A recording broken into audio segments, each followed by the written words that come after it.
Alors déjà au départ, j'adaptais pas un best-seller puisque je lisais un bouquin que je découvrais qui était sorti depuis 2 jours et que j'ai trouvé très beau et qui ensuite a vécu ce destin assez incroyable. Et ça a été un coup de foudre immédiat avec le bouquin, sans forcément que je puisse vraiment m'expliquer d'ailleurs pourquoi il me plaisait autant en fait, mais j'étais comme aspirée par cette histoire et en fait j'ai fait surtout confiance à cette espèce d'instinct que j'avais, j'avais quelque chose à faire moi aussi avec cette histoire, j'avais un film à faire. Et après on peut voir plein de choses, plein de thématiques communes. Je pense que Suzanne était déjà un film qui était hanté par la perte de quelqu'un et comment on se reconstruit malgré le chaos auquel il faut faire face dans la vie, comment on se construit après la mort d'un être cher. Donc il y avait quelque chose qui avait à voir avec ça et avec des thématiques à moi. Et puis il y avait des paris de cinéma très différents et ça m'excitait beaucoup. Il y avait l'idée de raconter comme ça 24 heures en 1h30 alors que j'avais passé 1h30 à raconter 25 ans. Quand on fait un film, évidemment on se pose avant tout la question de comment on le raconte. C'est comment raconter une histoire. Parce que toutes les histoires ont déjà été racontées d'une certaine manière. Et donc j'essaye de faire des films qui soient vraiment ouverts pour les gens et en même temps exigeants d'un point de vue de cinéma. Et c'est souvent par la narration que cette exigence elle peut passer. Et là j'avais l'impression qu'il y avait un défi de narration super exigeant et en même temps un sujet qui pouvait intéresser tout le monde, qui est un sujet qui a une universalité, qui est émotionnellement très fort aussi. J'essaie d'être dans une relation évidente et nécessaire à l'image, c'est-à-dire j'essaie d'être à l'endroit où j'ai l'impression qu'il faut être pour voir, pour regarder. Qu'est-ce que je mets dans mon champ, qu'est-ce que je mets pas dans mon champ. Et ça va être une question de distance, de pudeur, de désir.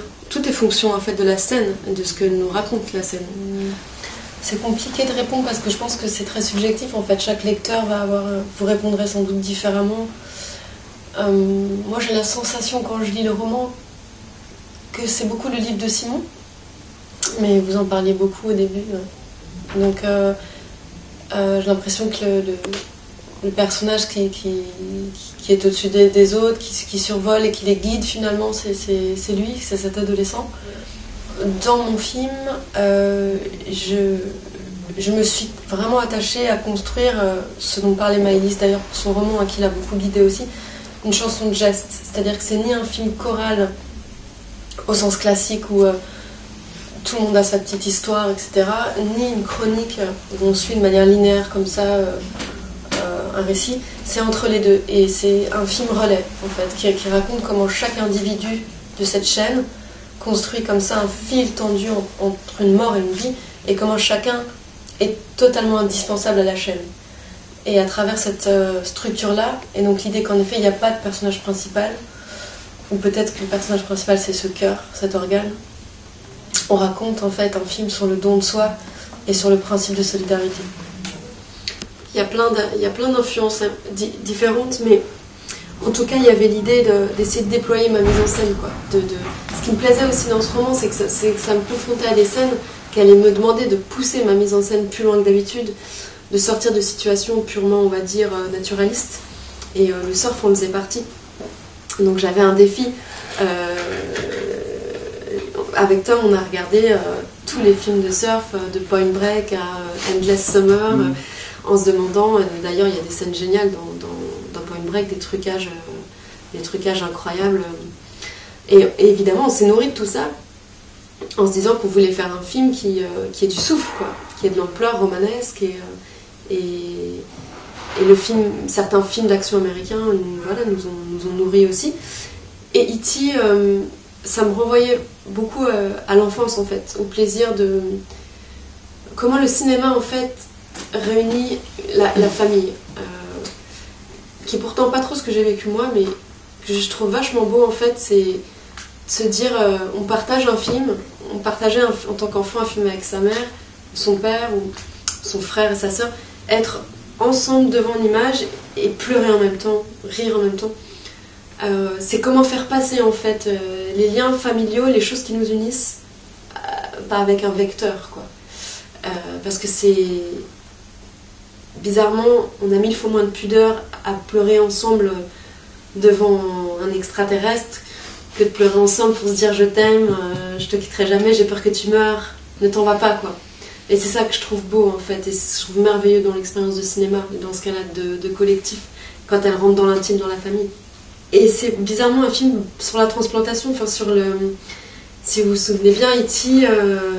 Est connecté à l'enfant, donc quand l'enfant a une émotion, E.T. la ressent aussi, et le cœur d'E.T., là, qui est rouge et qui bat, il s'affaiblit au fur et à mesure du film, et il finit à l'hôpital d'ailleurs, et c'est en se reconnectant à l'enfant par des tuyaux qu'il retrouve son souffle, et que finalement il rejoint sa planète. Mais donc il y a une espèce de métaphore du don d'organes, je sais pas, de la communication intracorporelle dans E.T. que je trouvais chouette par rapport au sujet de mon film. Je viens d'une éducation bretonne, un peu, comment dire, où il y a peu de place pour les émotions, enfin on les cache en tout cas. Et je pense que je suis très touchée par, comment dire, par les gens qui... Moi ça m'émeut beaucoup plus de voir quelqu'un lutter contre ses larmes par exemple, faire tout pour ne pas pleurer, que quelqu'un qui s'épanche. Parce qu'il y a dans ce courage, cette recherche de pudeur et de dignité, quelque chose qui me bouleverse beaucoup plus. Donc il y a quelque chose qui a à voir avec moi, mon rapport à l'émotion en général, je pense, dans mes personnages, ça c'est sûr. Et puis parce que je crois beaucoup au cinéma comme un art du non-dit en fait. Ce que je trouve très puissant dans le cinéma, c'est que c'est les corps en mouvement dans l'espace, c'est que nous on projette sur ces visages, on ne sait pas ce qu'il y a dedans. Et le cinéma, je trouve qu'il trouve sa puissance beaucoup là-dedans.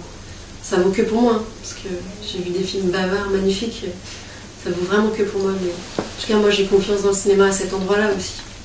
Après, ça peut changer.